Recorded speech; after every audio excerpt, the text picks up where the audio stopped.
Bonjour à tous, nous sommes Mathilde et Océane et dans le podcast La Bulle, nous explorons l'univers fascinant de la santé, de l'entrepreneuriat, du yoga, du sport, de la maîtrise respiratoire, de la science et de la philosophie.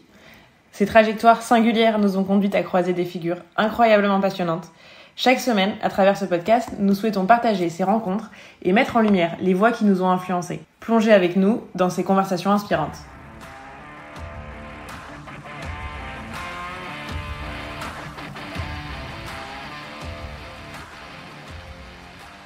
Et on est à nouveau, toutes les deux, pour ce 18e épisode, dans lequel on va parler d'un sujet aussi, évidemment, extrêmement intéressant, qu'on n'a pas encore abordé, et pourtant, Dieu sait qu'on a bossé sur le sujet, la bronchiolite du nourrisson. Et oui, et la prise en charge kiné de la bronchiolite du nourrisson, qui a fait tellement débat. Donc cet épisode-là, on va le faire pour les étudiants, peut-être en kiné, qui veulent se mettre à jour un peu sur le sujet, mais aussi, surtout, beaucoup pour les parents, éventuellement, qui pourraient, l'hiver prochain ou l'automne prochain, se poser la question de mon bébé est malade, j'ai entendu un peu de chaud et de froid et de tiède sur la kinésithérapie respiratoire de la bronchiolite. Donc, qu'est-ce que c'est et qu'est-ce que je dois faire ? Alors, ce qui est sûr, c'est qu'il y a déjà plein de préjugés.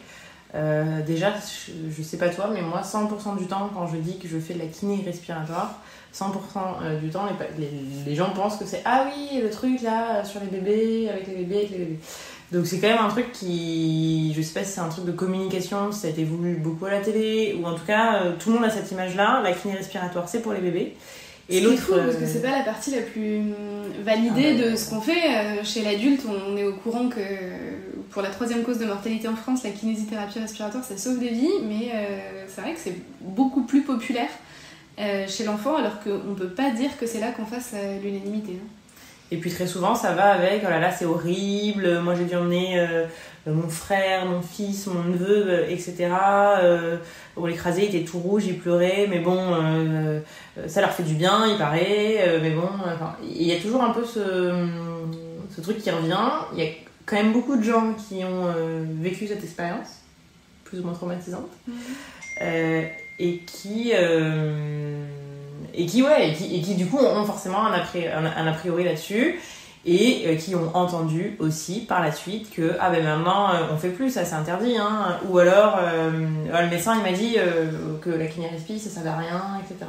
Donc on va essayer de voir qu'est-ce qui est vrai, qu'est-ce qui est faux, sans avoir une vérité évidemment absolue, mais en essayant de se baser sur les recours en tout cas, et de vous partager notre expérience.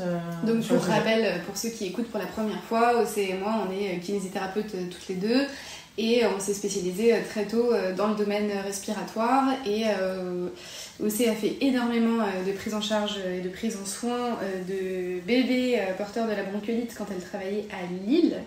Parce que a priori l'hiver est rude à Lille. Ah bah clairement c'est pas la même saison de bronchiolite quoi. Ça c'est sûr qu'elle commence à la rentrée scolaire et elle se termine parfois. Parfois elle se termine d'ailleurs, des fois elle se termine pas. Alors, c'est sûr qu'à Nice on a vraiment un pic épidémique qui est quand même qui peut varier par année, mais qui est quand même assez court et plus tardif. Hein. Et moi j'avais un autre prisme parce que de base je travaillais à l'hôpital Necker à Paris, et donc du coup je voyais plutôt les petits bébés bronchiaux hospitalisés, et c'est souvent des bébés qui sont avec d'autres pathologies, donc qui vont avoir une cardiopathie et une bronchio, ou qui étaient grands préma, donc ça donne aussi un autre... on les voit pas au même moment de vie quoi. Donc voilà, que ce soit à l'hôpital ou en libéral, on va vous parler de la bronchiolite, mais d'abord qu'est-ce que c'est la bronchiolite ? Alors la bronchiolite, déjà c'est quelque chose d'aigu. Normalement c'est pas quelque chose qui est censé durer, hein, donc c'est pas une pathologie chronique. Donc pour le coup il est censé avoir un avant et un après. Donc c'est évidemment une maladie, comme on l'a dit, du nourrisson. C'est d'origine virale et c'est contagieux. Apparemment, c'est quand même... tout à l'heure, on voyait 30% des enfants qui pouvaient être atteints de la bronchiolite dans ces phases de pic épidémique. 30% des enfants de moins de 2 ans, ouais. Et là, sur la Haute Autorité de Santé, ils disent 480 000 enfants chaque hiver. Donc c'est quand même une grosse population. On comprend aussi pourquoi du coup il y a eu pas mal d'associations qui se sont faites, de kinésithérapeutes en lien avec l'ARS, etc. Pendant un moment, c'était vraiment... il y avait des réseaux de garde qui s'étaient mis en place et pendant des années et des années, les kinés étaient un peu en première ligne face à la bronchiolite, puisqu'on se disait qu'ils allaient assurer alors un rôle de désencombrement, puisque la bronchiolite, c'est comme tout ce qui termine en ite, une inflammation, et bronchiole pour dire que c'est les petites bronches du nourrisson, et que donc ça va donner une gêne respiratoire, donc vous allez avoir votre enfant qui va se mettre à siffler éventuellement, à avoir ce qu'on appelle des tirages, donc présenter un effort musculaire pour assurer une respiration de qualité, qui va être plus fatigué que d'habitude, qui respirer plus vite, une fréquence respiratoire qui va être augmentée. Et ce qui est important, en effet, c'est de se dire que très souvent, c'est comme quand nous on a une rhinopharyngite, ça évolue bien, c'est le plus souvent c'est bénin. Et apparemment ça dure ça peut durer jusqu'à 10 jours, enfin il y a une moyenne en tout cas de 10 jours de durée du virus. Comme toute affection virale, la résolution est supposée être spontanée. Dans tous les cas, il n'y a pas une obligation à aller voir un kinésithérapeute quand un enfant ou votre enfant présente la bronchiolite. En théorie, ça va guérir de façon spontanée en une dizaine de jours. Du coup, quand est-ce qu'on consulte un médecin systématiquement ? Il y a plusieurs recommandations par rapport à ça. C'est quand même... les 2 premiers jours sont un peu plus difficiles souvent. Je pense que ça doit être un peu à la sensation et en fonction de l'âge de l'enfant. Mais une consultation pour quelque chose... si vous avez l'impression que le virus dure, ça peut être intéressant. Il n'y a pas vraiment de reco sur à partir de quand on consulte et est-ce que c'est obligé de consulter le médecin généraliste ou le pédiatre lorsque mon enfant a une bronchiolite. Évidemment, il faut se faire confiance aussi. Et puis après, ce qui est intéressant à savoir dans cette consultation, ça peut être aussi pour se rassurer et ça peut être pour que le médecin vous explique justement les signes de gravité. Après, ça se retrouve, ces choses qui peuvent se retrouver sur Internet, mais parfois quand on a les signes de gravité, on n'est pas toujours à l'aise avec les mots, mais je pense qu'il y a de plus en plus de flyers qui ont été faits quand même avec des mots assez simples. En gros, ce qu'on veut pas, c'est que l'enfant mange moins ou évidemment perde du poids ou que vous ayez l'impression qu'il y a des trop grosses difficultés respiratoires. Si vraiment aussi il y a un sommeil qui est beaucoup trop altéré, ça peut être quand même 3 choses qui peut, indépendamment même, ils sont pas obligés d'être associés, qui peut quand même vous amener à avoir besoin d'un coup de main ou d'une surveillance par un médecin. Ouais, donc là, dans les recos de la Haute Autorité de Santé qui datent de 2019, ils vous disent que dans tous les cas, c'est bien de consulter un médecin. De toute façon, ça rassure toujours les parents, c'est quand même pas évident. Déjà, quand on a un petit bébé à gérer et qu'on n'en a pas forcément l'habitude ou l'expérience, et puis quand bien même, c'est toujours impressionnant de voir son enfant tirer ou avoir un effort visible ou des sifflements sur le plan respiratoire. Donc en général, il y a une première consultation de fait avec le médecin G ou avec le pédiatre. Et en fait, vous êtes amené à reconsulter si quelques jours plus tard, il y a toujours une fatigue, que votre enfant vous paraît moins réactif, que sa respiration est devenue plus rapide, qu'il est gêné pour respirer, il creuse son thorax ou qu'il boit moins bien sur plusieurs repas consécutifs. Donc vraiment, l'alimentation, le sommeil, effectivement, c'est 2 choses qu'on va vous demander de fort suivre, tout en sachant que c'est pas forcément dramatique et que votre bébé a une dizaine de jours pour se remettre, mais le rétablissement est censé être progressif jour après jour. Ça doit aller de mieux en mieux, donc il y a toujours ce côté de veille et de vigile, et c'est justement pour cette situation qui est pas évidente, de se dire quand est-ce que je consulte, quand est-ce que je retourne voir le médecin, que entre autres la kinésithérapie peut avoir un intérêt, parce que vous pouvez avoir plus aisément votre kinésithérapeute qui va suivre votre enfant et qui va faire ce qu'on appelle ce rôle de vigile clinique, donc de l'évaluer au début et de réévaluer régulièrement les paramètres, donc entre autres sa saturation, son tirage, de voir l'alimentation avec vous, etc. Ce qui peut lui permettre de contrôler avec vous et de vous rassurer sur le fait que l'alimentation est progressive. Ouais, donc c'est déjà hormis toute manipulation, acte ou tout ce que parfois on entend, ne serait-ce que de faire un bilan précis d'un bébé et de prendre le temps d'expliquer aux parents justement comment alimenter avec le fractionnement par exemple, ou avec la position du bébé quand il mange, enfin voilà, les conseils de couchage, de température de la chambre, des petites choses qui peuvent vraiment aider les parents sans forcément déjà avoir quelconque manipulation. Ce rôle-là, il est déjà hyper intéressant et hyper important. Et il y a aussi cette grande variation, évidemment, puisque c'est un enfant de moins de 2 ans, évidemment un bébé, un nourrisson qui aurait moins de 2 mois, bon là quand même on est sur un facteur de gravité direct, c'est même pas la peine de prendre... Après moins de 2 mois, en théorie, enfin ça pourrait pas être le virus respiratoire syncytial, en théorie tu peux pas avoir la bronchio avant 2 mois parce que t'es protégé par les anticorps de la maman. Et normalement, c'est à partir de 2 mois que tu peux commencer à avoir des bronchiolites. Donc nous, ce qu'on surveille particulièrement, c'est les enfants qui sont prématurés ou qui ont justement d'autres pathologies à côté qui font que c'est des enfants un tout petit peu plus vulnérables. Et le but de la kinésithérapie, ça va être certes de vous rassurer, de vous accompagner durant le rétablissement de votre enfant, mais aussi de faire en sorte que sa qualité de vie soit meilleure, qu'il puisse continuer à bien dormir, à bien s'alimenter pendant l'évolution du virus. Et qu'il ne passe pas par les urgences, que sur un doute, vous ne vous retrouviez pas à surcharger les services d'urgence il y a des fois pas grand-chose, parce que finalement, un enfant qui est hospitalisé, ça va être de la surveillance et de la réhydratation en général. Donc c'est bien d'avoir un vigile clinique qui va vous permettre de savoir quand est-ce qu'il faut avoir recours à un médecin ou pas. Et ça, c'est vrai, du coup, ça soulève une question de dire ça, justement, parce qu'en effet, comme on l'a dit, c'est une atteinte, je ne sais pas si on l'a dit d'ailleurs, du VRS. Le virus respiratoire syncytial. Qui pose le diagnostic positif à VRS de la bronchiolite, mais c'est vrai que parfois il y a un peu cette confusion d'un enfant qui peut aussi avoir un autre virus ou avoir un gros encombrement du nez, et on peut tout de suite avoir un peu cet abus de langage, parfois des familles ou même du collectif soignant, de dire c'est une bronchiolite parce que c'est un enfant qui a un rhume ou qui a des bronches inflammées, du coup forcément c'est une bronchiolite. Et c'est vrai qu'il y a cette petite différence. Normalement, en tout cas, l'hôpital, il diagnostique vraiment, c'est important pour eux, très souvent, de le diagnostiquer vraiment, de mettre en évidence si oui ou non. Après, dans la définition de la bronchio, ils ne te mettent plus que c'est spécifiquement le BRS. Et je sais que pendant pas mal d'années, quand nous on a commencé à travailler, c'était un peu le marronnier, ça revenait beaucoup. Les cliniques qui disaient « Non, mais c'est pas une bronchiolite, on ne sait pas si c'est le VRS ». Franchement, peu importe, la prise en charge n'aura rien de spécifique de toute façon, que ce soit une bronchio ou pas une bronchio. À partir du moment où il y a un enfant qui commence à avoir une rhino, un nez qui commence à être un peu plus encombré, qui commence à avoir des signes de difficulté respiratoire, que cette rhino tombe un peu sur les poumons, honnêtement, que ce soit un virus respiratoire syncytial ou autre chose, la prise en charge sera la même. Donc on va déjà commencer par apprendre aux parents à bien libérer les voies aériennes supérieures de l'enfant. Ça, c'est vraiment primordial. On considère qu'un enfant... c'est souvent ce qui est redit, ne respire que par le nez, et de façon exclusive par le nez, jusqu'à ses 3 mois.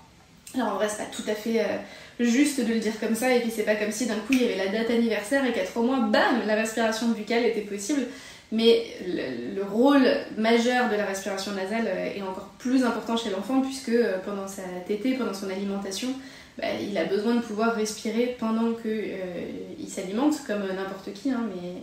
encore plus avec un bébé qui va avoir des périodes de tétée qui sont très intenses et très physiques pour lui. Un bébé de 3 mois, ça reste un vrai effort de se nourrir, c'est son effort principal de la journée, quoi.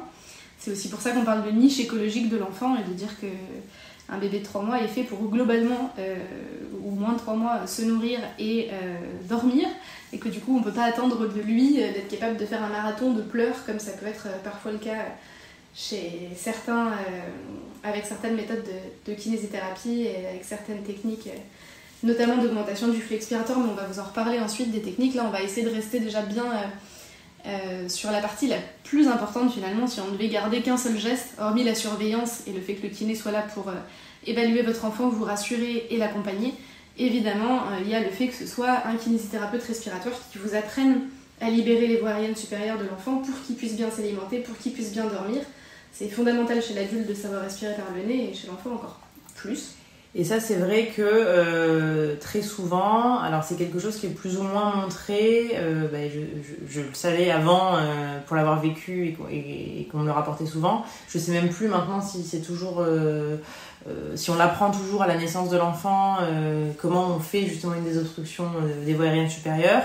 Et puis ce qui est souvent rapporté par les patients, par les parents des enfants, c'est de dire purée, moi je sais plus, tout le monde nous dit autre chose, à la maternité on m'a dit ça, la sage-femme m'a dit ça, le médecin là qu'on a consulté m'a dit ça, puis vous me dites encore autre chose, alors je sais plus quoi faire, et puis est-ce que je fais comme si donc c'est d'essayer de reclarifier ces recommandations là, c'est assez je pense que c'est le retour le plus souvent des parents. C'est très chiant a priori d'être jeune parent d'un enfant quand c'est la première fois et qu'on a tout un tas de conseils qui nous sont dispensés, et des conseils toujours différents en fonction de la personne qui nous les donne, et tout le monde est persuadé de vous donner le meilleur conseil.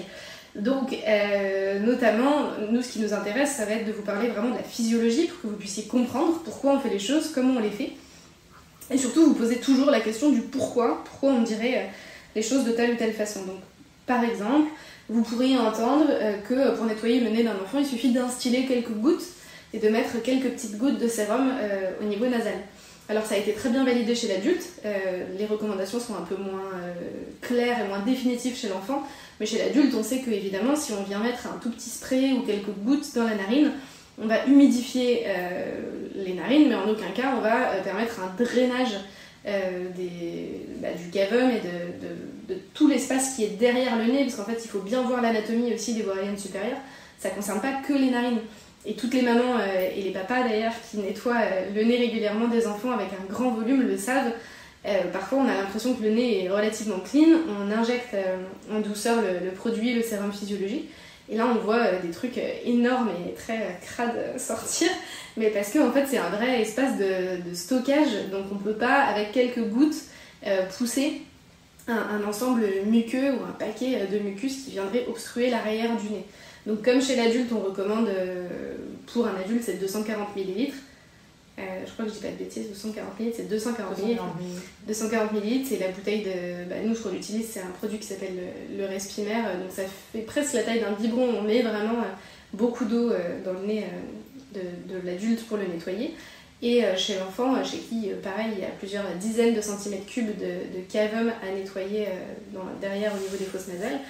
Et derrière les fosses nasales, eh bien, il va vous falloir du volume. Donc quel volume, c'est toujours difficile à savoir aussi, parce qu'on ne va pas nettoyer le nez d'un bébé de 2 semaines comme celui d'un bébé de 6 mois, mais vous pouvez partir du principe que chez un bébé aux alentours de 2 mois, 3 mois, on commence déjà à mettre une pipette complète par narine, en l'injectant vraiment tout en douceur, parce que ce que vous voulez, c'est que le liquide ressorte de l'autre côté. Donc il y a une position aussi pour faire ça, il va bien falloir mettre votre enfant en position latérale, donc vous allez le placer contre vous, et soit le placer sur le côté, soit vous le placez sur le dos, mais ce qu'il va falloir c'est que sa tête soit tournée sur le côté.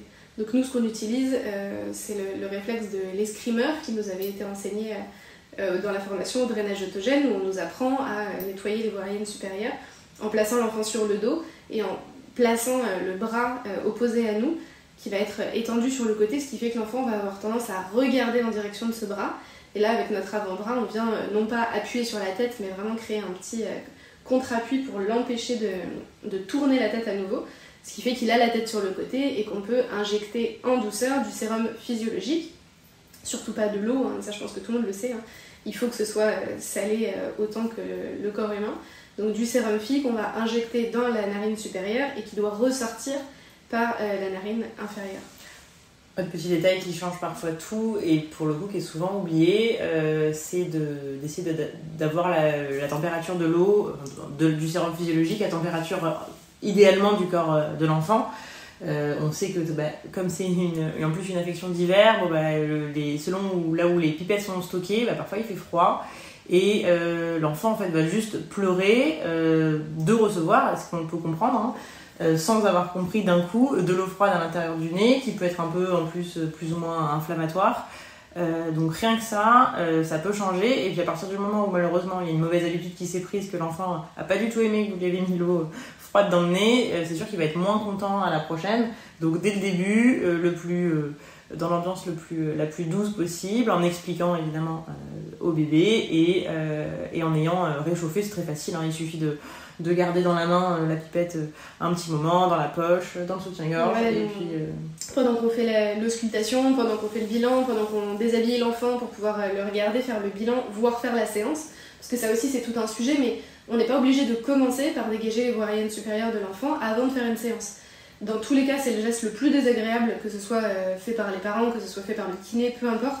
C'est pas, enfin voilà, toutes les mamans et les papas le savent, dans la journée, c'est pas le meilleur moment de câlin avec l'enfant, de se dire je vais lui nettoyer le nez, c'est jamais, enfin voilà, il va jamais être fan. Ça peut être fait de la façon la moins pénible possible, donc avec un sérum qui va être réchauffé. Donc nous, pendant qu'on fait notre bilan, voire notre séance, si l'enfant peut respirer par le nez et qu'on ne le voit pas ouvrir la bouche dès le début de la séance, bah, ma foi, on va faire notre séance sans avoir à commencer par cet acte désagréable, qui fait que sinon il se met déjà à pleurer et qu'après bah, vous avez un enfant qui peut pleurer pendant les soins. Et on va revenir ensemble là-dessus, mais il n'y a aucun intérêt à faire pleurer un enfant pendant les soins. Eh bien, on garde souvent la désobstruction des voies aériennes supérieures pour la fin de la séance avec ce rinçage nasal. Et donc pour le moment, faute de mieux, mais encore une fois, nous, nos méthodes évoluent tous les ans en fait. Tous les ans, on change notre façon de faire et on revoit les paramètres parce qu'il y a toujours une meilleure façon, il y a toujours une question qu'on ne s'était pas encore posée. Donc on reste absolument pas figé sur des pratiques. Donc à l'heure actuelle, à l'heure où on fait le podcast, pour le moment, on réchauffe le sérum en le mettant dans les mains de la maman ou du papa. Je dis souvent la maman et c'est un mauvais abus, je sais. Mais c'est vrai que c'est souvent les mamans qui amènent les enfants en séance, donc c'est Non mais c'est vrai que tu vois, à chaque fois on dit les mamans, bien sûr que les papas aussi viennent en kiné, mais 3/4 du temps c'est dans les mains de la maman. Ou sinon, effectivement, quand on était à l'hôpital, on glissait les pipettes de sérum fille contre nous, à même la peau, pendant qu'on faisait la séance, on les mettait dans le soutien-gorge. Enfin bref, débrouillez-vous pour les hommes, je sais pas où vous allez me mettre. Mais ça nous permettait d'avoir un sérum fille qui était réchauffé et qui était donc beaucoup moins désagréable pour l'enfant. Deuxième chose, ok, il y a la position sur le côté, ok, on va devoir injecter quand même pas mal de produits et la dose, c'est vous qui allez la déterminer, mais de toute façon, puisque le liquide ressort, ne vous dites pas que vous allez noyer l'enfant, hein, vous devez absolument, dès que vous injectez le liquide, le voir sortir de l'autre côté par la narine qui est infralatérale, et s'il sort pas, il faut arrêter d'injecter, c'est que, ok, il faut changer de côté, refaire par l'autre narine, mais il faut que le produit sorte, sinon il va s'écouler dans l'arrière-gorge et ça va être désagréable pour l'enfant, voire même il peut un peu l'inhaler ou ça va déclencher des toux, ou ça peut lui donner envie de vomir. Enfin, voilà, soyons clairs sur le fait que le produit injecté doit ressortir par la narine inférieure. Dernière chose qui est très importante, la pression. Vraiment, il n'y a aucune raison d'y aller à la bonne franquette, là, en se disant il faut que j'appuie très fort sur la pipette, voire sur la seringue. Parce que du coup c'est ce qui va permettre de pousser le mucus. Non, on sait que comme une rivière va vraiment avoir un phénomène d'érosion petit à petit sur les parois là où elle s'écoule, ça va être la même chose. On n'a pas besoin qu'il y ait un grand débit, on a juste besoin qu'il y ait un volume d'eau qui passe. Donc on va venir injecter en douceur le produit pour une très bonne raison qui n'est pas l'otite, parce que dans tous les cas vous ne pouvez pas faire d'otite à vos enfants en leur lavant le nez, mais c'est l'otalgie.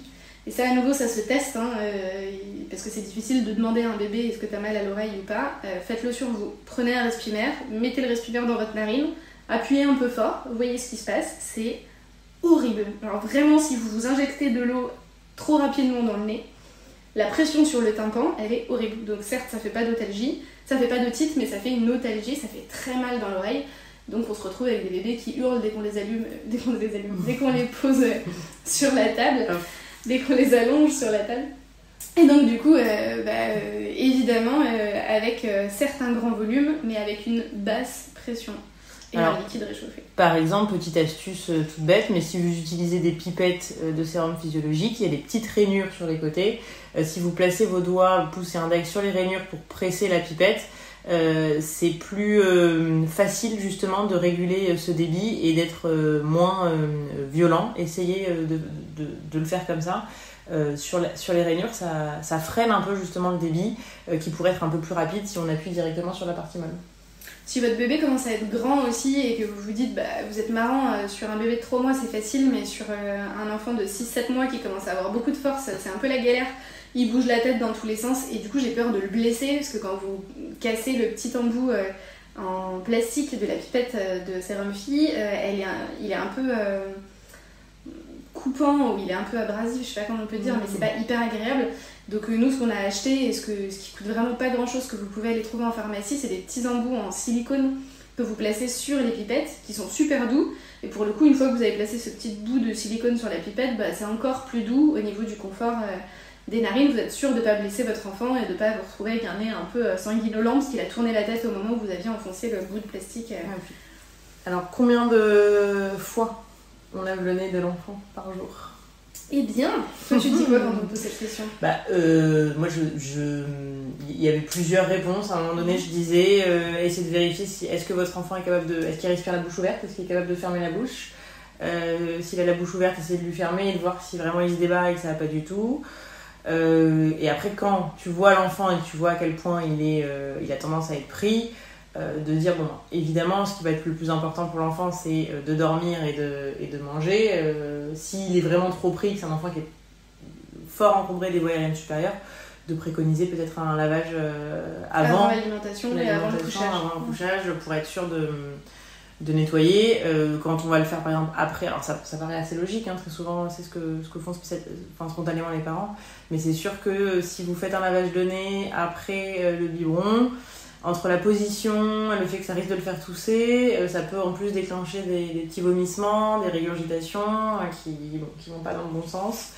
Donc voilà. Et puis peut-être de garder quand même aussi, avant de le coucher, un petit peu l'enfant vertical. Vous allez voir, nous on va en revenir, mais évidemment, il y a aussi sur ce lavage de nez, pas d'obligation. Il y en a plein qui nous demandent, est-ce qu'il faut que je ferme la bouche, est-ce que je dois pousser, est-ce qu'on doit appuyer dans la gorge pour le faire tousser, etc. Non. Donc ça c'est pareil, il y a des recos à nouveau. Alors c'est un grand sujet parce que en fait chacun a un peu sa façon de faire et tu te rends compte que c'est extrêmement sentimental chez les soignants ou chez peu importe de se dire non mais il y a une façon de faire. À nouveau, nous on se dit toujours pourquoi. Alors pourquoi est-ce qu'une fois qu'on va nettoyer le nez d'un enfant, on irait mettre notre main sous sa mandibule pour fermer sa bouche? C'est un geste qui est désagréable, c'est un geste où on a systématiquement des pleurs. Franchement, il y a très peu de bébés qui se laissent faire, surtout quand c'est fait allongé sur le dos. C'est pas un geste que l'enfant apprécie. Quand il est un tout petit peu plus grand et qu'il y a des premières dents qui commencent à sortir, c'est un geste qui peut être traumatique parce que les dents qui affleurent au niveau de la gencive, on vient coller les gencives les unes contre les autres et du coup les dents qui sont en train d'émerger vont blesser la gencive supérieure et donc on a des bébés qui peuvent se retrouver avec un peu de sang à nouveau dans la bouche. Encore une fois, quel intérêt? On lave un nez, on n'est pas censé être traumatique, c'est censé être un geste qui est fait en quelques secondes et qui laisse aucune marque. Donc si vous voulez absolument fermer la bouche de l'enfant, remettez-le en position assise et venez poser sa tête sur votre main, parce que souvent quand il est relativement petit, il ne tient pas encore bien sa tête, donc il va venir vraiment déposer sa tête sur le dos de votre main, mais c'est pas vraiment nécessaire parce que la plupart du temps vous n'avez pas besoin de le forcer, vous avez juste à reprendre votre enfant dans les bras après lui avoir nettoyé le nez, vous lui faites le câlin de réconfort ensuite de ça y est c'est fini, tout va bien, et l'enfant va venir poser sa tête contre vous, sa bouche va être fermée et vous aurez exactement la même chose, c'est-à-dire un enfant qui inspire et expire par le nez, et s'il y a une petite goutte d'eau qui reste, elle va soit partir en arrière et du coup il va l'avaler et la déglutir, soit partir en avant et vous allez l'essuyer avec un petit... elle va sortir du nez et vous allez l'essuyer avec un petit Kleenex. Donc vraiment, à nos yeux en tout cas, pour le moment, rien ne nous convainc. Tout ça c'est des gestes qu'on a fait, les gestes dont on vous parle, on a essayé un peu toutes les stratégies, donc pendant un moment, moi je fermais systématiquement la bouche de l'enfant, j'ai vu ce que ça donnait, j'ai vu ce que ça donnait quand je le faisais pas. On en a parlé avec des ORL, on a assisté à un symposium sur le nez qui discutait de ça. Bon, ma foi, pour le moment, personne n'a l'air convaincu de l'utilité de ce geste et il est désagréable, donc on le fait pas. Pareil, donc pour la toux, a priori, aucun enfant n'ayant pas de pathologie annexe très précise, dont on va pas s'étendre là-dessus, mais n'a pas besoin forcément qu'on le force à tousser. L'enfant, s'il a une toux efficace, a priori, on va le verticaliser. Très très souvent, limite à chaque fois, l'enfant, s'il a besoin de tousser spontanément, il se remet dans les bras des parents et là il se met à tousser naturellement. Ça serait quand même dommage de le lever et de l'obliger à tousser, alors que s'il a besoin de tousser, il va y arriver, et en plus dans les bras de papa et maman. Surtout que, encore une fois, même si essayez sur vous ou même appuyer, enfin ça peut être, pour le coup ça peut être dangereux, c'est et désagréable, et ça peut être dangereux, ça peut le faire spasmer, ça peut... Il y a des trachées qui sont plus ou moins molles, donc d'appuyer sur la trachée d'un bébé qu'on connaît pas, on ne sait pas s'il y a de trachéomélalie ou quoi, c'est jamais très agréable. Un bébé, c'est un tout petit coup, donc on va vite se retrouver en train d'appuyer sur le mur antérieur, enfin sur le cou en fait. Donc voilà, à nouveau, on se permet de citer ces pratiques-là parce qu'on a pratiqué ça, on nous l'a appris et qu'on a déjà retrouvé des enfants le cou légèrement bleui après des séances de rééducation. Et à nouveau, on est sur un soin de confort, la kinésithérapie respiratoire, on va reparler ensemble. Vraiment, le seul but, le seul objectif, c'est d'améliorer la qualité de vie de l'enfant. À aucun moment, on est censé créer un effet délétère dans la mesure où on n'a pas encore bien établi notre effet positif et vertueux. Donc, on ne peut pas se permettre de faire des manips qui seraient éventuellement violentes. Donc, le réflexe de tout, pour nous, pour nous et pour la Haute Autorité de Santé, il n'est pas recommandé pour le moment. Il nous arrive de le faire uniquement quand on a un bébé qui a une pathologie neuro et qui du coup va effectivement pas avoir une toux efficace, ou un enfant où on sent qu'on a remonté d'un coup beaucoup de sécrétions, qui peine à s'en dépêtrer, qui retarde sa toux, ou s'il n'a pas du tout toussé de la séance et qu'on voulait entendre le bruit d'une toux, parfois ça peut nous arriver de déclencher pour savoir si la toux est inflammatoire ou pas. Et dans ces cas-là, pareil, on va jamais le faire sur un enfant allongé sur le dos, on va placer l'enfant sur le ventre, on va pas utiliser nos index ou les pulpes des doigts qui sont un peu plus désagréables, mais on va utiliser l'éminence ténard, la partie molle du pouce, qu'on va venir placer vraiment sous le menton, au-dessus de la fourchette sternale, et l'enfant va remonter lui-même sa tête, se redresser, et donc venir nous offrir son réflexe de toux, mais c'est une séance sur 100, quoi. On n'a jamais besoin de faire ça. Et en aucun cas, c'est une pression, quoi qu'il arrive, quoi. On n'appuie jamais sur, à cet endroit-là, quoi. Voilà. Après, ce qu'on peut aussi dire sur les obstructions des voies aériennes supérieures, parce que pour le moment, on n'est pas encore sur les poumons, on est en train vraiment de vous expliquer ce qu'on fait du nez, c'est que, évidemment, ça c'est très bien acté scientifiquement, mais hélas, dans les pratiques, c'est pas encore toujours bien réalisé, l'aspiration n'est absolument pas recommandée. Donc si vous souhaitez ou si vous avez l'usage que le kinésithérapeute utilise une grande sonde avec donc une machine d'aspiration et qui va pouvoir venir enfoncer dans le nez de l'enfant. Alors parfois ils enfoncent la sonde uniquement au niveau des narines, parfois ils descendent un petit peu plus bas parfois jusqu'à l'arrière-gorge. À nouveau, ça c'est des gestes qui nous ont été enseignés, et moi quand je travaillais à l'hôpital, vraiment je le faisais tous les jours, parce qu'on m'avait dit que c'était comme ça qu'on nettoyait le nez d'un enfant, donc je faisais le lavage et ensuite j'aspirais en systématique.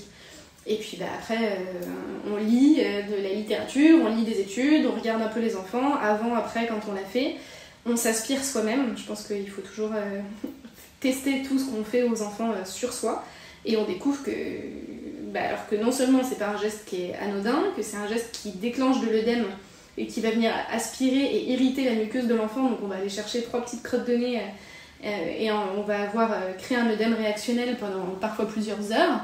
On peut éventuellement faire saigner du nez, on peut éventuellement faire vomir à cause de la sonde. C'est un geste qui est invasif et qui n'est réservé en théorie qu'aux situations d'urgence, parce qu'il fait excessivement mal et que c'est pas comme ça que les recommandations pour le moment sont érigées, et a priori on n'est pas du tout en train de s'orienter vers ça pour la suite. Un bon rinçage nasal avec de l'eau, c'est vraiment le moins traumatique et le plus efficace, et il n'y a aucune raison d'aller enfoncer un bout de plastique dans le nez d'un enfant pour le désencombrer. L'aspiration reste réservée aux situations d'urgence, en milieu hospitalier, en libéral, c'est quand même, ça serait bizarre d'avoir une aspiration, même si parfois c'est juste dans la bouche, juste en fond de gorge. Il n'y a pas d'intérêt à ça. Et puis quand c'est effectué régulièrement, ça peut donner on le voit de toute façon directement, les bébés qui ont l'habitude d'être aspirés, quand on affleure avec la sonde autour de leur bouche, ils ont directement la langue qui se creuse, ils ont un réflexe vomitif qui vient extrêmement vite. Et franchement, même quand on doit le faire pour réaliser un ECDC chez les petits enfants il y a des fois la mucoviscidose ou quoi, on obtient souvent du vomi quand même. Hein. C'est pas un geste très agréable. Donc à nouveau, nous c'est du matériel dont on dispose au cabinet pour les situations d'urgence. Donc on a un kit d'aspiration, on a la machine pour aspirer les mucosités. En aucun cas c'est quelque chose qu'on va pratiquer à toutes les séances, parce qu'il y a moyen de faire différemment, moins douloureux et moins dangereux. Donc pourquoi se priver? Donc à nouveau c'est quelque chose qu'on a évacué petit à petit de nos pratiques en suivant les données de la science, quoi. Donc aux parents, on effectue ce lavage de nez au bébé tout en l'enseignant aux parents. Il y a très souvent, ce qui arrive aussi, c'est qu'on va faire une narine, on va expliquer, et puis on va laisser aux parents à faire la deuxième, parce que le but, c'est évidemment pas juste que le parent soit en permanence dépendant, sinon il faudrait qu'il vienne plusieurs fois par jour chez le kiné, et il peut pas avoir juste le lavage du nez du kiné qui doit être bien fait. Donc bon, ça c'est important que le parent soit à l'aise de poser les questions et de le faire, donc n'hésitez pas à mon avis à demander aussi aux professionnels est-ce qu'on peut le faire ensemble, est-ce que vous pouvez me remontrer si vous avez des questions, parce que franchement c'est évidemment pas facile, et pour être très honnête, pour l'avoir fait sur beaucoup d'enfants et sur mes enfants, quand c'est ses enfants c'est pas du tout pareil, hein, et puis ils se laissent pas faire de la même façon et ça marche pas, donc il faut quand même pas hésiter à poser les questions.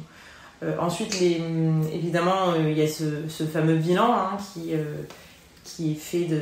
Pour terminer avant le bilan, peut-être, non mais parce que souvent ça peut venir les questions sur les sprays. Ah oui, sur les sprays, sur le mouche bébé aussi. Sur le mouche bébé. Alors, vas-y, sur le mouche bébé, qu'est-ce que tu dis ? Moi, je vois pas la contre-indication du mouche bébé, sauf si il y a certains mouches bébés où il faut aspirer, et où parfois il n'y a pas forcément de valve ou quoi, et que quand même quand on teste sur soi-même, si on aspire très fort, en testant sur soi-même, oui on peut le tester sur son nez d'ailleurs, ou sur sa main, on a quand même l'impression qu'au plus on aspire fort, au plus c'est directement aspirer fort au niveau du nez, et ça peut quand même aussi à mon avis être désagréable au niveau des oreilles. À nouveau, c'est pas un appareil qui est recommandé a priori pour les 3/4 des patients et les 3/4 des enfants, simplement un bon lavage de nez avec du sérum physiologique réchauffé, vous avez compris, position latérale, isotonique, enfin donc physiologique, et puis grand volume et basse pression, ça suffit. Mais effectivement, s'il y a des parents qui disent oui mais moi j'aime pas quand il reste 2-3 crottes de nez dehors, au lieu d'aller les chercher avec un petit mouchoir, je préfère aller aspirer, tant que vous savez que ça ne remplace pas le lavage et que c'est vraiment du ponctuel pour aller chercher éventuellement les petits morceaux qui restent. Bon écoutez, ok, c'est en tout cas pas ce qui assure l'hygiène des voies aériennes supérieures principalement, mais il n'y a pas de... A priori, il n'y a pas de danger à ça, effectivement, et il n'y a pas non plus de douleur incommensurable dans la mesure où vous n'y allez pas comme des brutes. Et les sprays, éventuellement, nous, il y a des parents qui, quand ils nous disent que ça commence à faire longtemps, ils ont un bébé qui a plus juste une bronchiolite, mais qui présente par exemple un asthme du nourrisson, et ça fait 4 mois qu'il lui lave le nez 3-4 fois par jour, au bout d'un moment, le sérum physiologique, ça peut être un peu irritant, et donc du coup, dans ces cas-là, ils vont alterner avec des sprays comme le Physiomère Baby, qui va être un petit peu moins irritant parce qu'il va y avoir des ions tampons qui vont permettre d'avoir un effet un peu plus décongestionnant. Encore une fois, ça c'est des données, je crois quand même issues du laboratoire qui les produit, donc je sais pas dans quelle mesure on peut vous dire que c'est fantastique, mais parfois on peut recommander d'alterner, mais sachez que votre outil de base c'est vraiment le sérum physiologique. Ouais, parce que pareil, il n'y a pas de recommandation de médicaments ou de produits additifs à part cette eau salée. Ouais, pas de cortico, pas d'acti-soufre, pas hésiter à demander aux pharmaciens, parce que parfois dans les sprays on pense que c'est de l'eau salée et puis a été rajouté tel ou tel ingrédient pas nécessaire. Donc, ouais. Pas non plus d'huile essentielle dans la chambre, normalement rien de médicamenteux. Pas de Vicks à appliquer sur la poitrine de votre enfant, enfin vraiment rien si ce n'est du sérum physiologique. Et quand on nous demande pour le dosage, eh bien, parce que pareil, il y a des gens qui vont nous dire oui mais avec les seringues, tout ça à nouveau, j'allais vous dire c'est du bon sens, mais je sais que ça veut rien dire de dire c'est du bon sens parce qu'on n'a pas tous le même bon sens. Je pense que j'ai peur de dire des bêtises, mais j'ai l'impression que les bébés de moins de 3 mois, globalement je suis à une demi-pipette à peu près, et peut-être que 2 mois je commence à mettre une demi-pipette dans chaque narine. Donc une pipette en tout, et puis à partir de 3 mois, une pipette entière dans chaque narine, et la seringue, franchement, avant 6 mois, ça me paraît tendu. J'ai pas l'impression de me retrouver avec des seringues sur des bébés de 4 ou 5 mois. Non, ouais, c'est vrai qu'en plus on a pu utiliser les pipettes. Après, c'est aussi en fonction de si tout est bien fait, en fonction de ce qui sort de l'autre côté, quoi. Si vous avez mis pas assez, ça va aussi moins... Vous allez moins récupérer de l'autre côté, ça peut être un bon signe de vous dire « Ah tiens, faudrait peut-être que je mette un petit peu plus parce que vraiment là... Ouais, la seringue c'est quand même bien quand il peut se tenir assis, et donc ouais, 6-8 mois, Et à nouveau, faites attention aux vidéos que vous allez voir sur TikTok, sur Insta, etc. Il y a plein de mamans qui vous montrent comment faire. La seringue, ça peut être très bien, encore une fois, tant que c'est du sérum fié à l'intérieur. Mais il y a beaucoup de gens qui le font avec beaucoup d'enthousiasme et beaucoup de vitesse, où vous allez voir un produit injecté en 2 secondes. Allez-y, tranquille, à nouveau, pensez aux petits tympans de vos enfants. Donc de la douceur, mais je crois que sur le lavage de nez, c'est tout ce qu'on pouvait vous livrer à ce jour. Ouais. On peut passer soit sur les différents conseils qu'on peut aussi donner. Donc on parlait de l'alimentation tout à l'heure, évidemment. Un enfant de 6 mois, avec tous les bibes qu'il va prendre dans la journée, c'est presque comme si nous on buvait 10 litres d'eau. Donc imaginez qu'après ces bibes, il va vite avoir l'estomac ballonné. Pareil, là un estomac ballonné, c'est aussi... ça peut aussi augmenter son inconfort respiratoire. Donc ça aussi c'est pas mal de voir. De toute façon l'enfant il va quand même aussi vous donner des infos. C'est-à-dire que si c'est trop fatigant pour lui de téter, il va de toute façon préférer évidemment respirer qu'à manger. Donc ça peut déjà, si vous avez vraiment vous l'impression qu'il a du mal à téter, essayez de lui proposer en plusieurs fois et en effet revérifier si le nez est bien libre, si c'est pas ça qui lui gêne de la souffrance respiratoire. Vérifier évidemment également que la couche soit pas trop serrée. Des fois on a tendance peut-être à la mettre au niveau du ventre et à la serrer un petit peu. Ça aussi c'est là où le ventre a besoin d'être bien libre et de bien se déployer pour respirer confortablement. C'est des petits détails, mais honnêtement une couche pas trop serrée, un body, un pyjama, c'est encore ce qui est le plus confortable pour un bébé atteint de bronchiolite. Et alors le conseil qu'on va vous donner pour les petits crânes des enfants, mais même pour globalement les bébés de moins de 3 mois et même par la suite, le portage, encore plus quand il y a un problème respiratoire, mais vraiment le fait d'être correctement porté et en contact avec vous, ça va l'aider à mieux respirer, d'être sur votre respiration, d'être avec votre température corporelle, de ne pas être allongé sur le dos après avoir mangé, le ventre plein, la respiration difficile. Vraiment, le portage va l'aider encore plus dans sa période virale, quoi. Donc c'est ça aussi, de fractionner éventuellement si à la fin l'enfant a bien mangé et par contre une fois qu'il a fini de manger, là vous avez l'impression qu'il y a beaucoup plus de régurgitation ou que d'un coup l'enfant est beaucoup moins bien au niveau respiratoire, que vous avez l'impression qu'il respire plus vite. Ça peut être un bon indice aussi de vous dire ah oui mince en fait si je lui remplis trop l'estomac ça finit par le gêner. Donc là aussi essayez de fractionner dans ce cas-là l'alimentation. Les températures. C'est pas contre-indiqué évidemment de rester avec un enfant qui fait du ventral, même dans les premiers, même avant que lui-même ne soit capable de se mettre en ventral. Ça peut, il y a des fois l'aider sur le plan respiratoire aussi, mais tant que c'est sous surveillance en fait. Évidemment, jamais coucher un enfant en position ventrale, mais d'être à côté et pendant un temps d'éveil, de pouvoir l'installer sur le ventre. Parfois, vous allez voir que ça peut le soulager et l'aider, puisqu'on a une bonne ventilation quand on est allongé sur le ventre et un bon rapport ventilation-perfusion. De surélever un petit peu avant 3 mois le couchage, donc de mettre je sais pas si on dit encore ça, je sais que la proclive, donc le fait de mettre une serviette roulée et de surélever de 5 degrés, ça avait eu un grand phénomène de mode comme le 19 degrés dans la salle, et après ça a été retravaillé en disant oui mais est-ce que c'est vraiment 19 degrés ou c'était une campagne marketing, est-ce que vraiment c'est absolument à faire. À nouveau, essayer le fait d'être légèrement rehaussé, en général ça aide quand même à libérer les voies aériennes, donc d'aérer la chambre évidemment, de ne pas laisser de peluche dans l'environnement, mais bon ça de toute façon c'est proscrit dans le lit. Et si vous êtes fumeur, bien sûr, ne pas fumer à côté de votre enfant, ça c'est la base. Et si vous sortez pour fumer, ne rentrez pas avec votre pull sur lequel il y a encore les 3/4 de votre cigarette pour prendre votre enfant dans vos bras. Vraiment retirez le pull avec lequel vous avez fumé, lavez-vous les mains. Si vous pouvez, mettez une capuche ou quoi, mais essayez de ne pas avoir non plus trop de tabac sur les cheveux quand vous allez ensuite pouvoir reprendre l'enfant contre vous. Donc vraiment, essayez au sens large, mais encore plus quand il est malade, de limiter le fait qu'il respire vos parfums, le fait qu'il respire vos lacs, votre cigarette, etc. Ça c'est... Faut pas sous-estimer, parce que c'est très souvent ce qu'on entend aussi. Non mais c'est bon, ça c'est pas un sujet, on fume dehors. ne sous-estimons pas la toxicité de l'empreinte de la cigarette sur les cheveux, les vêtements, etc. C'est certains pneumos et tabacologues disent que c'est presque comme si vous fumiez finalement dans la pièce, si directement vous le reprenez et qu'il respire pendant plusieurs heures ou minutes l'odeur qu'il y a sur votre pull ou dans vos cheveux. Donc vraiment, ça faut vraiment pas sous-estimer ça. Trouvez des stratégies, mettez-vous en combinaison, mais trouvez des stratégies si vous avez besoin de fumer.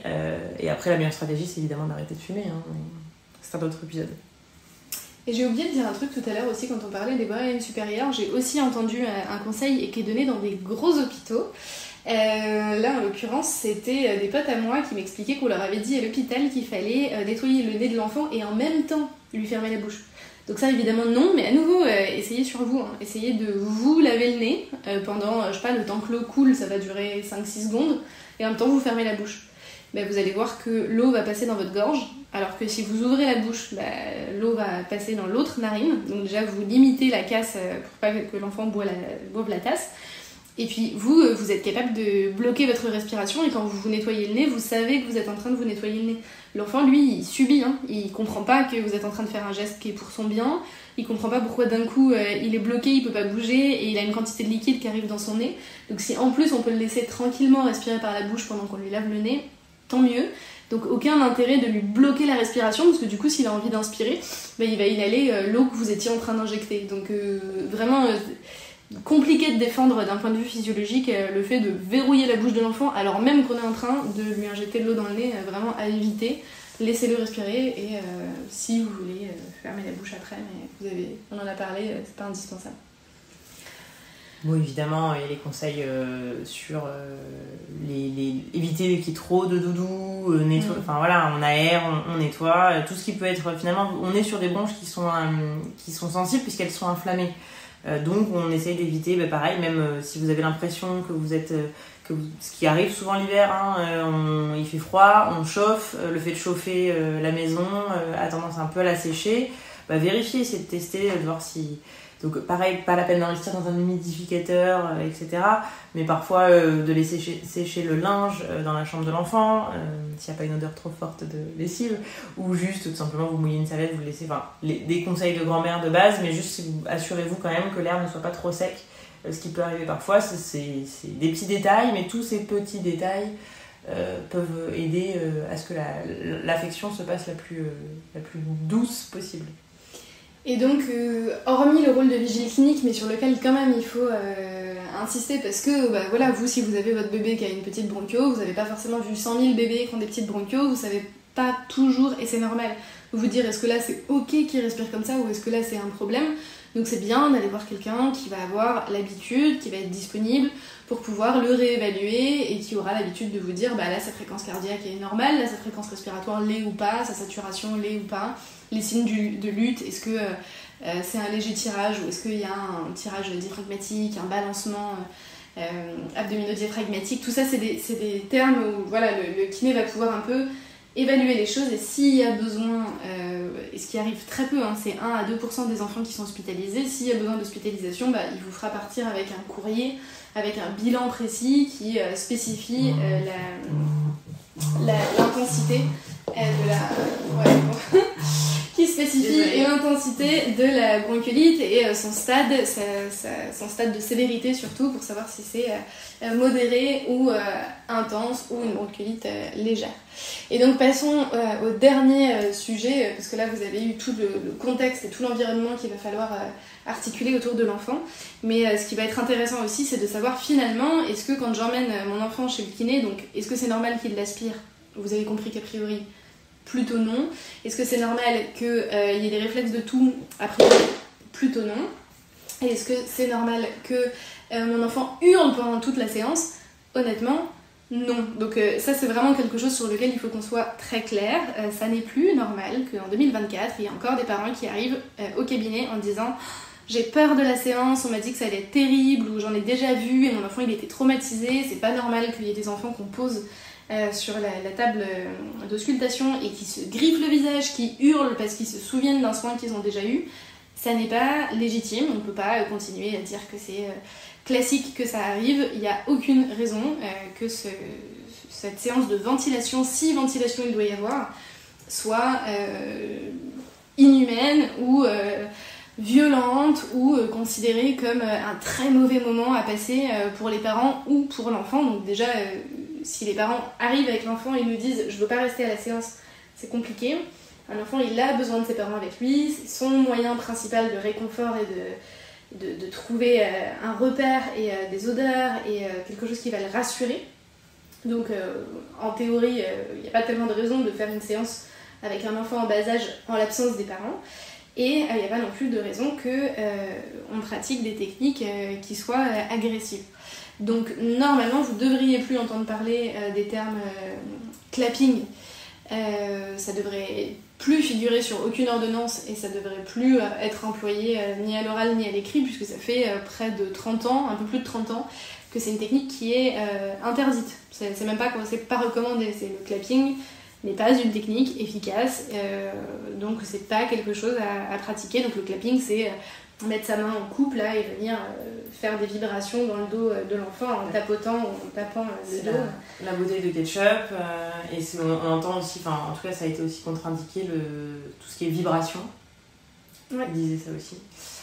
Au niveau des contre-indications. Exactement, pas de raison d'installer les bébés sur des petits pads vibrants et pas de raison de faire de clapping. Donc ça, si déjà on pouvait ne plus l'entendre, ce serait chouette. Pareil, la kiné posturale, donc le fait de mettre votre bébé sur une table inclinée, la tête vers le bas, c'est bon, ça fait aussi 30 ans qu'on est au courant que ça marche pas. Vos enfants sont pas des tubes de ketchup et c'est pas parce qu'on les retourne que le mucus s'est coulé gentiment vers la sortie.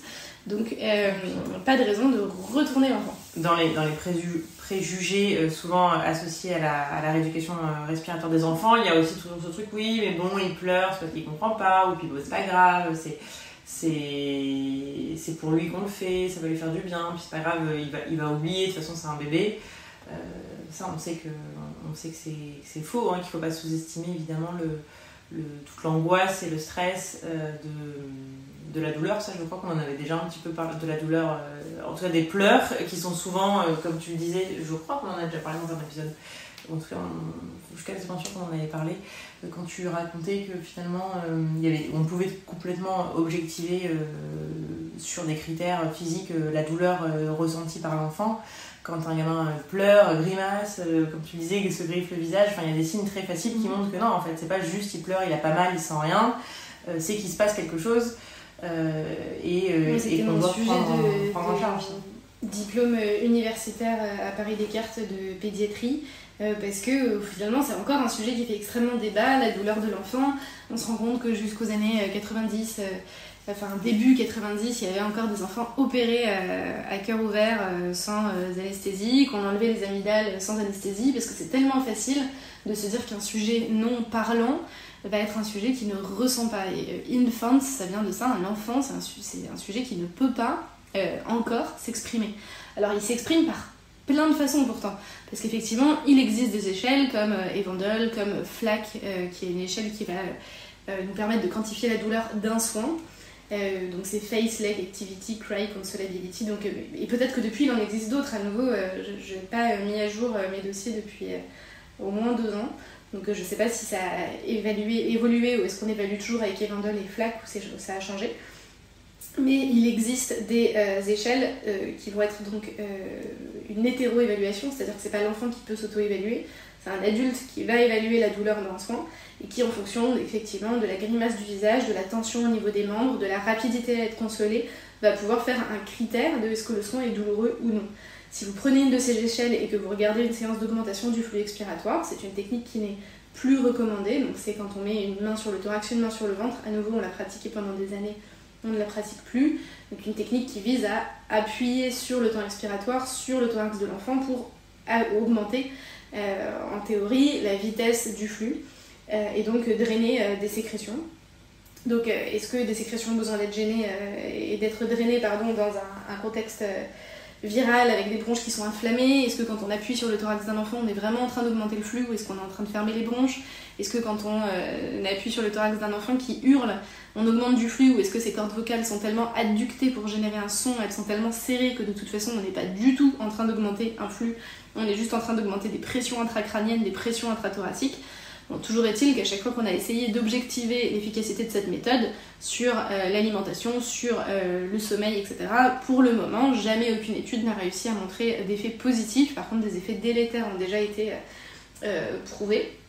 Donc du coup, c'est une méthode qu'il est recommandé de ne pas faire à l'hôpital. Donc dans un contexte hospitalier avec un enfant qui a une bronchio, vous devriez plus trouver de praticiens qui effectuent des manœuvres d'augmentation du flux expiratoire, qui sont des manœuvres qui a priori sont relativement douloureuses, qui fatiguent l'enfant et qui n'ont pas montré de bénéfice.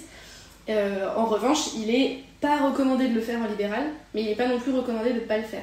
Donc en fait, c'est un peu une zone floue, c'est-à-dire il n'y a pas de preuve que ça marche, donc on le recommande pas, mais en même temps c'est pas non plus interdit, donc on va dire que ce serait moins une faute grave de le faire en libéral que dans un contexte hospitalier, mais dans tous les cas, ce ne sont plus des méthodes qui sont validées. Et les nouvelles recommandations de la bronchio, en fait, ont ciblé essentiellement ces méthodes-là. Elles n'ont pas tellement parlé d'autres méthodes qui sont moins pratiquées en France, avec des techniques beaucoup plus douces, avec des enfants qui ne pleurent pas, et des manœuvres de ventilation ou de mobilisation du thorax, sur lesquelles on ne peut pas beaucoup plus s'exprimer non plus, parce qu'on n'a pas de preuves formelles que ça fonctionne ou que ça fonctionne pas. On en a dans d'autres cadres, par exemple sur la mucoviscidose, avec des méthodes comme le drainage autogène adapté, où on a des signes d'efficacité et des études qui commencent à aller dans ce sens-là, y compris sur le bouncing, etc., sur des méthodes où l'enfant ne pleurera pas. Mais effectivement, l'évaluation de la douleur pendant une séance d'augmentation du flux expiratoire est possible, et il se trouve que c'est non seulement non recommandé, mais en plus que ça va générer de la fatigue, et que tout ce qu'on pourra vous raconter sur les pleurs de l'enfant sont en général des choses qui sont datées et qui sont périmées, comme le fait de dire que l'enfant ne se souviendra pas du soin. C'est faux. On a prouvé maintenant que les enfants, dès le plus jeune âge, ont une mémoire des soins, une mémoire de la douleur. Si on vous raconte que ça va les endurcir un petit peu et que ça va faire que, allez, faut pas trop non plus les écouter, il faut pas qu'ils fassent des caprices, à nouveau c'est faux. On sait qu'un bébé ne fait pas de caprices, on sait que un enfant ne va pas mimer les pleurs pour des raisons qui seraient de l'ordre de la manipulation, et on sait surtout que ça va pas les endurcir, et qu'un enfant qu'on a sensibilisé à la douleur sera durablement, sur plusieurs années, plus sensible à la douleur, donc on va fragiliser un enfant. Nous, en tout cas, la réflexion, elle a été simple.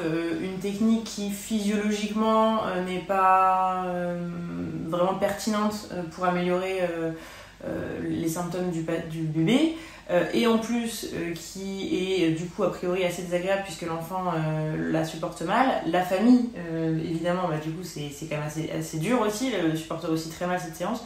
Donc nous, c'est évidemment quelque chose qu'on ne fait plus depuis très longtemps, au profit du drainage autogène adapté, qui est une technique plus douce, qui ne veut pas dire qu'on fait juste un câlin à l'enfant. Il y a des effets. Nous, on peut objectiver en tout cas l'effet avant-après. On peut faire un bilan avant la séance, après la séance.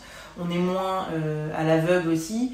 Et clairement, en tout cas, nous, ce qu'on ne veut pas, c'est que l'enfant pleure. Donc, quoi qu'il arrive, même si l'enfant en a un petit peu marre et tout, on trouve toutes les stratégies très fatigantes parfois, de se balader, les parents deviennent des clowns, tout pour que le bébé, encore une fois, soit diverti et qu'on n'ait pas de pleurs, parce que, hormis le fait que, évidemment, on ne veut pas faire pleurer les enfants, évidemment, hormis le fait que juste c'est pas agréable pour l'enfant de pleurer, c'est aussi contre-physiologique avec notre objectif. Nous, notre objectif, c'est que l'enfant puisse garder ses bronches le plus ouvertes possible, faire des flux rapides pour pousser le mucus vers la trachée, pour l'évacuer. Si l'enfant se met à hurler et à pleurer, de toute façon c'est contre-productif, ça serre les bronches et ça nous empêche de pouvoir entendre ce qu'on fait. Il est déjà fatigué, il va déjà avoir du mal à s'alimenter, ça le fatigue. Oui, après honnêtement, je suis pas sûre qu'on ait des objectivations avant-après séance qui sont toujours pertinentes sur des méthodes de drainage. Là où je suis sûre qu'on est efficace, c'est effectivement ok, l'accompagnement, la surveillance, les conseils sur la qualité de vie qu'on vous a donné, les conseils pour désencombrer les voies aériennes supérieures. Pareil, on n'en a pas parlé, mais quand c'est vraiment très chaud, quand vous êtes à l'hôpital avec un bébé que vous sentez vraiment pas, les voies aériennes supérieures, vous pouvez les désencombrer en ayant un bébé couché sur le ventre pour être sûr qu'il n'y ait pas de fausse route. Mais bon, tout ça, c'est des points de détail. Mais les techniques de drainage, moi là où je trouve que c'est vraiment indispensable de savoir faire ces méthodes, à mon sens c'est presque plus pour le bilan. J'ai la sensation que j'entends beaucoup mieux qu'à l'auscultation ce qui se passe dans les poumons de l'enfant quand je vais avoir le thorax dans mes mains et que je vais pouvoir guider l'enfant avec des résistances effectuées sur son thorax, donc en continu, qui vont emmener l'enfant ventiler dans des territoires plus distaux, donc ventiler dans des territoires en direction de son volume de réserve expiratoire. Donc en résumé, c'est comme si vous vouliez dégonfler le thorax de l'enfant. Et ben c'est là où on a accès, il y a des fois, à une inflammation qu'on n'avait pas entendue au début. Et c'est là qu'on entend que ça siffle. Et pourquoi on l'entend ? Parce que l'enfant ne pleure pas. Et donc on a accès à ces bruits pulmonaires. Ou alors on avait l'impression qu'il était plus du tout encombré, et on descend, et dans son volume de réserve expiratoire, là on entend plein de mucus, plein de sécrétions. Est-ce que ça veut dire qu'il ne l'aurait pas sorti si on le ventilait pas ? Je suis pas sûre, mais en tout cas ça nous permet de savoir où il en est dans son infection et de savoir s'il y a une surinfection qui est en train d'arriver, de savoir si l'inflammation peine à être résolue, s'il y a besoin d'un traitement supplémentaire, s'il y a besoin de revoir le médecin, etc. Donc certes sur le plan thérapeutique, mais ça on peut encore pas vraiment l'attester, même si on a cette sensation d'améliorer son confort. Est-ce que c'est sur un plan mécanique parce qu'ensuite il est moins distendu et que du coup il respire mieux ? Est-ce que c'est vraiment sur un plan de désencombrement ? Je sais pas. Mais d'avoir ce côté vraiment, on a rendu audible l'écoulement de l'air du VRI au VRE, et ça je trouve que c'est indispensable que d'avoir au moins un moment l'enfant dans les mains et dans les bras et pour pouvoir le guider sa respiration de cette façon-là. Ce qui est aussi intéressant avec cette auscultation-là manuelle, on va dire, c'est que ce qu'on veut surtout pas aussi pour un enfant atteint de bronchiolite, c'est qu'il y ait une récidive. Qui peut être assez fréquente et qui crée, qui, à partir de ce qu'on voyait tout à l'heure, c'est que c'était à partir même de 2 récidives consécutives déjà. Dans la première année, on pouvait commencer à parler d'asthme du nourrisson. Et que c'était du coup une surveillance accrue par rapport à ça. Donc vraiment, nous, un de nos objectifs, évidemment, c'est que ça se passe le mieux possible, mais c'est surtout qu'il n'y ait pas de récidive, presque plus qu'il n'y ait pas de récidive. Et c'est vrai que quand on pense que c'est fini, ou quand on a laissé passer, nous ça nous arrive, donc on dit écoutez, ça va évoluer spontanément, faites bien les conseils, vous n'hésitez pas à nous rappeler si vous avez un doute, et puis si vous voulez, on vous met une séance à 2, 3 et X jours en fonction de l'évolution de l'enfant, et puis là on refait un petit bilan pour, entre guillemets, être sûr que ça continue à aller dans le bon sens, voir que c'est en effet entre guillemets fini avec une auscultation pulmonaire qui va être bonne dans toute la robe bronchique. Et ça peut nous donner un bon indice sur ok c'est bon. Et si il y a récidive et qu'il faut mettre en place un traitement de fond, c'est pareil, il faut pas perdre de vue, et à nouveau on le répétera jamais assez, que le kinésithérapeute c'est l'inhalothérapeute de référence, et que du coup s'il y a un traitement de fond à mettre en place, honnêtement, revoir avec les parents comment on secoue le produit avant, comment on le met dans la chambre d'inhalation, comment on pose le masque de la chambre d'inhalation sur le visage d'un enfant, comment on se débrouille pour qu'il respire 5 à 10 fois sous le masque sans pleurer, parce que sinon ça aussi c'est validé et ça vous donne bien des informations sur l'écoulement de l'air quand on pleure, qu'un enfant qui pleure va essentiellement prendre les particules médicamenteuses dans son estomac et non pas dans ses poumons. Et bien ça aussi c'est hyper important, donc ça devrait être plus ce genre de réflexe, et nous ce qu'on aimerait bien c'est que le kinésithérapeute soit plus le gardien, le vigile des voies aériennes supérieures de l'enfant, de l'éducation des parents, de l'accompagnement clinique, éventuellement de ces petites méthodes de mobilisation de l'air pour vraiment accélérer éventuellement la récupération et drainer des petites sécrétions qui peuvent se balader à droite à gauche, obtenir des toux spontanés, et aussi veiller à la prise des médicaments, mais en aucun cas il faudrait prendre rendez-vous chez un kinésithérapeute en se disant qu'il va vider votre enfant, que celui-là est encombré et qu'à la fin d'une séance de kiné, il faut que ça ait été cinématographique et que l'enfant ait hurlé, qu'il ait craché et qu'il ressorte de là vidé comme un tube de dentifrice. Ça n'est pas ça n'a jamais été ça. Physiologiquement, ça ne peut pas marcher. Le mucus met beaucoup plus de temps que ça pour remonter. Donc si votre enfant crache et se fait aspirer chez un kinésithérapeute, il crache essentiellement des larmes. Si vous pleurez, vous allez vous moucher. Un enfant c'est pareil. Donc il va aussi y avoir ce côté plus compliqué de savoir si c'est du mucus ou des larmes qu'on est en train de sortir. Donc voilà, là vous avez vraiment tous les éléments qui vous permettent d'encadrer une prise en charge kiné qui va être respectueuse de l'enfant. Et encore une fois, on n'a pas la vérité absolue. Et notre prise en charge est amenée à évoluer chaque année. Là, les bouts de silicone dont je vous parlais tout à l'heure, ils n'étaient pas inclus dans nos soins l'année dernière. On rajoute au fur et à mesure. La façon d'ausculter varie régulièrement, la façon de tenir l'enfant, etc. Donc tout ça, c'est en construction. Et je pense encore vraiment que le kinésithérapeute a un rôle à jouer pour accompagner ses parents pour les enfants les plus fragiles et pour ceux qui vont récidiver dans cet épisode saisonnier. Et on n'en a pas trop parlé, mais sachez aussi qu'il y a un vaccin qui est sorti pour la bronchiolite et qui a l'air de montrer de très bons résultats, qui est fait directement maintenant, je crois, à la maternité et qui a grandement diminué les hospitalisations. Donc tout ça, ça va dans le même sens et on vous dit absolument pas ça pour une guerre de chapelle de telle ou telle pratique, on s'en fout. Si une autre pratique marchait et que l'on n'avait pas de problème éthique avec celle-là, on le dirait sans aucun problème. Et si la kinésithérapie n'avait plus de rôle à jouer dans la bronchiolite, croyez-nous qu'on n'aurait pas de souci non plus à vous le dire, puisque c'est clairement un des actes les moins rémunérés et les plus consommateurs en termes de temps pour le kinésithérapeute. Donc vraiment...